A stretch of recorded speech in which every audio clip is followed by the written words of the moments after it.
उपचुनाव लड़कर बसपा ने क्या खोया और क्या पाया, आज इस विषय पर चर्चा करेंगे।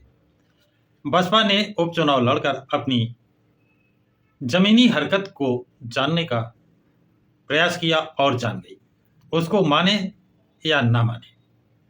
बसपा अपनी पराजय व खींच को छिपाने के लिए उपचुनाव न लड़ने की घोषणा तो करती, लेकिन ये बसपा को कितना कमजोर करेगी इसकी शायद कल्पना भी नहीं की है।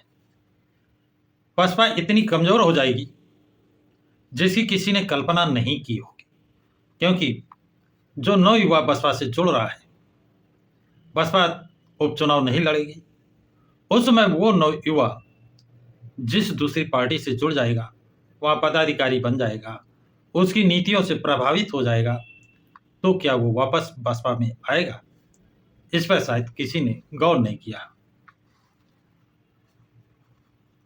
बसपा क्या नवयुवा दूसरी पार्टी में जुड़ेगा, उसे वापस ले आ पाएंगी? बसपा के वोट प्रतिशत में जो गिरावट आई है, इसका जिम्मेदार कौन है, वोटर या बसपा के पदाधिकारी? साथियों, ये सवाल का जवाब आप कमेंट बॉक्स में देंगे। बसपा के हार का कारण वोटर है या बसपा के वो पदाधिकारी जो पहले किसी को टिकट देते हैं और बाद में प्रत्याशी बदलकर दूसरे को टिकट देते हैं? इसका भी उत्तर आप लोग ही देंगे कमेंट बॉक्स में। इसके अलावा बसपा का हार का कारण बसपा का वोटर अथवा बसपा के वो पदाधिकारी और प्रत्याशी जो बदले गए हैं और चुनाव प्रचार में किस स्थिति में प्रचार कर रहे हैं, क्या वो चुनाव मैदान में दिखाई दे रहे हैं? इसका उत्तर जनता और वहां का सोशल मीडिया देगा। बसपा ने जहां पर अपने उम्मीदवार उतारे और उन उम्मीदवारों को बदला नहीं, और वहां के पदाधिकारी चुनाव मैदान में उतरे, वहां पर बसपा ने बहुत अच्छे वोट प्राप्त किए हैं। और वहां पर ये क्षेत्रीय जनता कह रही थी बसपा चुनाव जीत सकती है। उदाहरण के लिए आप अंबेडकर नगर की कटहरी विधानसभा को ले सकते हैं और मिर्जापुर की मझवा विधानसभा को ले सकते हैं। यहाँ पर बहुत अच्छा प्रदर्शन बसपा का रहा है और बहुत अच्छे वोट भी हासिल किए हैं। और बसपा ने जहां पर अपने उम्मीदवार बदले हैं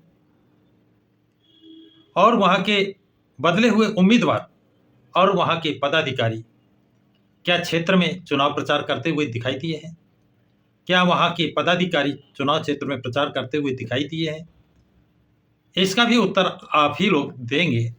उदाहरण के लिए प्रयागराज की फूलपुर, कानपुर नगर की शीशामुख और गाजियाबाद मुख्य रूप से।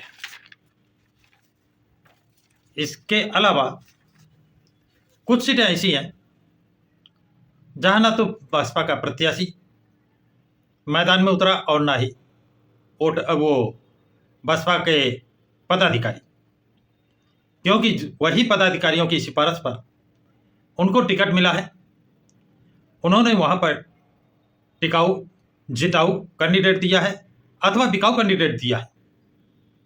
बसपा सुप्रीमो ने बगैर जांच कराए उनके पदाधिकारियों ने जो कैंडिडेट दे दिया उस पर मोहर लगा दी। उदाहरण के लिए मीरापुर कुदर की, जहां पर कल बनी पार्टी आजाद समाजवादी की पार्टी ऊपर निकल गई और बसपा नीचे चली गई। अरे ऐसे पदाधिकारियों को तो शर्म आनी चाहिए।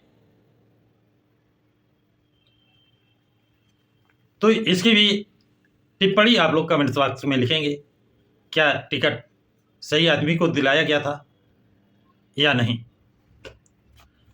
बसपा के पदाधिकारी और उम्मीदवार जहां जहां पर सक्रिय थे वहां जनता के बीच में नजर आए हैं, सोशल मीडिया में एक्टिव दिखाई दिए हैं और वहां पर बसपा को अच्छे वोट हासिल हुए हैं। ऐसा नहीं कि जनता की निगाह में बसपा खत्म हो गई है, लेकिन जहां जहां पर बसपा के पदाधिकारियों ने ऐसे उम्मीदवारों को टिकट दिलाया है जो जनता के बीच में गए नहीं, जिनका राजनीति से कोई सरोकार नहीं है।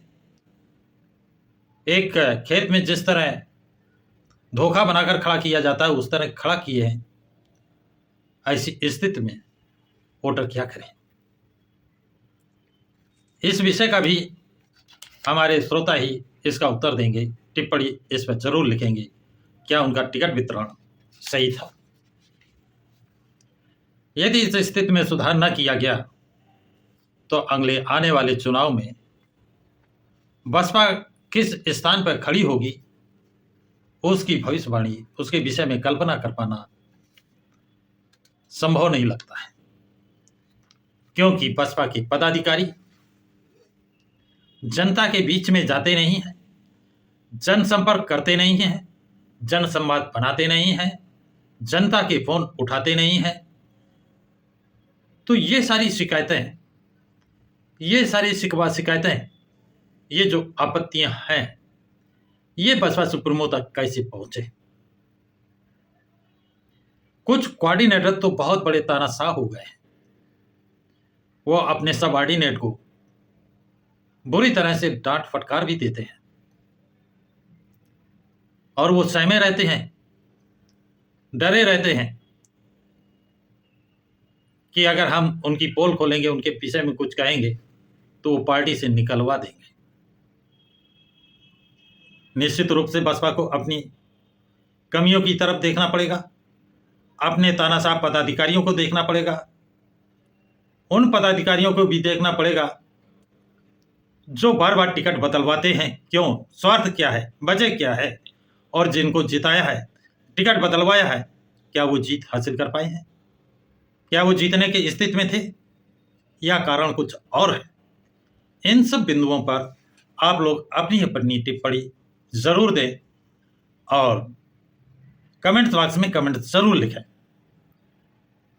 इस वीडियो को लाइक और शेयर करें अधिक से अधिक, जिससे अधिक से अधिक लोगों को जानकारी हो।